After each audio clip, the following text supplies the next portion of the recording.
Ready? Book 33 is Surely You Are Joking, Mr. Feynman. It's The Adventures of a Curious Character by Richard Feynman. I think you know who Richard Feynman is. I do know who he is. I just have not read that book. I have it Fair. in my library. I haven't read it. It's pretty hilarious, actually. So for anybody that doesn't know who Richard Feynman is, he's a Nobel-winning physicist, and this book was released in 1985, and it covers a bunch of instances in Feynman's life, a bunch of like short stories, basically, that he had told his close friend and drumming partner, Ralph Leighton, that they compiled into a book. So it's stories that start off from his youth all the way through, like when he built the atomic bomb, through, his professor and his Nobel Prize and all that other stuff, and everything in between. So the reflection title for today, for book 33, is Let Your Questions Guide Your Path. Richard Feynman, this was a really fun and interesting book. I was not expecting to be, I don't know what I expected with this book, but I was not expecting what I got out of it. This guy was curious. He questions and challenges everything. And he doesn't just question something and then move on. Like when he gets a question in his head and he really is into it, he goes and investigates and goes down that rabbit hole as far as he can go. And his mind just opens up a wormhole of all these other questions and questions and questions. And it doesn't matter what it is. Physics, whether it be physics, whether it be picking locks, like at one point in time in his life, he just for fun decided he wanted to learn how to pick safes and locks, just to figure out if he could. He got super good at it and played pranks on all of his friends. Or he wanted to be a drummer, so he started drumming and got really good at that and ended up playing in a band down in Carnival in Brazil. He became an artist. He had really famous paintings that he sold. Like whenever he wanted to put his mind to something, this dude did it, right? He lived a really fascinating life. I've always pictured physicists as these nerdy dudes wearing cardigans and pen protectors and fat guys covered in chalk from writing on the board all day long. And I don't know about you. What do you visualize when you hear the word physicist? Yeah. Richard Feynman is not your typical physicist. No, not at all.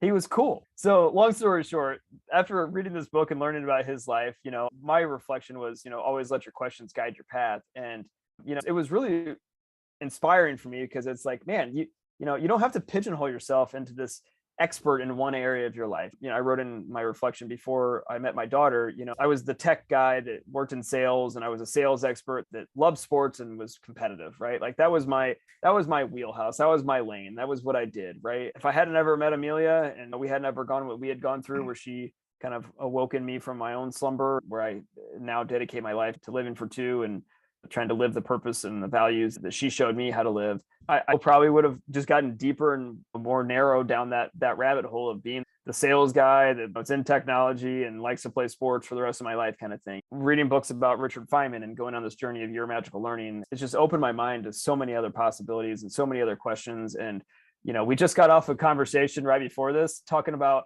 trying to create a new business idea around turning your magical learning into a make your own book yourself and marketing it. Like now we're going to get into the publishing business, and we've been in the sport, technology business, and now we're I'm a writer. I'm thinking about becoming a pro pickleball player. Like I'm, and all the while I'm still doing, starting nonprofits like and I'm taking it all very seriously, and it's fun, but it's like, always let your questions guide your path is my reflection, to try to live a Feynman-esque life, where this guy was just constantly filled with adventure, seeking new knowledge and trying new things and asking more questions. And he seemed like he lived an incredibly vibrant, happy life. And that's something I hope to emulate. What are your thoughts? Yeah, I certainly agree with that. When you're born into a certain environment, the environment makes you behave a certain way. They expect you to behave a certain way. And you want to carve your own path versus taking whatever environment gives you. And if you do, then you becomes like everybody else, which is like, okay, the environment say, right. And you're not living life, but life is living you. Right. Right. And so for people like Richard Feynman, like I say, he's not your typical physicist. He is, I would say one in a generation, multiple generations, a kind of oddity, meaning that he stands out above everyone else yeah, he's a bizarre dude. I mean, and you're only bizarre when you do stuff that other people are like, what are you doing?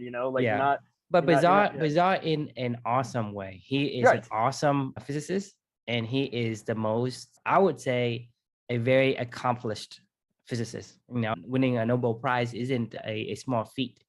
And he has an knack for taking the complex of the physics of things and make it so that it's clear for non-physicists to understand and for kids to understand. And so for him, to me, he's one of these guys that is really, really embracing the natural curiosity of humanity. Yeah, you want to hear a fun story from this book about what you just said? His Nobel Prize that he won. Did you know the story of how he won his Nobel Prize? Like of what he won it for? Okay, so he had hit his kind of proverbial wall himself. He was just a professor. He was kind of bored with life. He had hit this kind of midlife crisis wall a little bit. Not like he didn't talk about like that in the book, but you could kind of tell he was bored, falling in line to make money as a professor and doing whatever he needed to do. And university he was working at the time.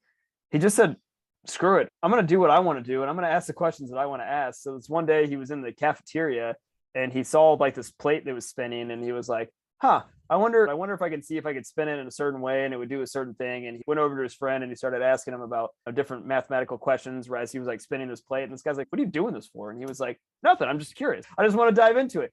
And that plate or spinning thing and questions that he started asking from it actually turned into him going down the rabbit hole that led him to winning the Nobel Prize for that particular thing. It was when he stopped trying to do what he was supposed to do. He was like, I'm just going to be curious in what I see in this world and I want to question it and I'm just going to go with it. That was when he kind of got his Feynman back, I guess, if you will, and never looked back after that. Right. And that's the essence of what a scientist does. If you have a particular agenda, I'm going to do this and do that. Well, the thing is, you're not going to find what you're looking for. Or an artist. Artists as well. Artists and scientists. The same thing. Like, if you go, I'm going to draw a painting about, the Last Supper of Jesus Christ. Like, I doubt that that's what you end up with of like Leonardo. Like, that was just art. That came from something from somewhere else that, he wanted to go create. Right. And so that's the thing is, he's embraced the first order thinking, meaning what is it to be a physicist? Is to observe the universe, to observe things that we don't know. And then ask questions. Ask questions and ask why and ask how, right? Yep. And so he's doing that. He is embracing that very essence. I think everyone has that. It's just that when we are born in a certain society, we have been conditioned to behave a certain way. And until you can break free of that, you're always going to be whatever environment makes you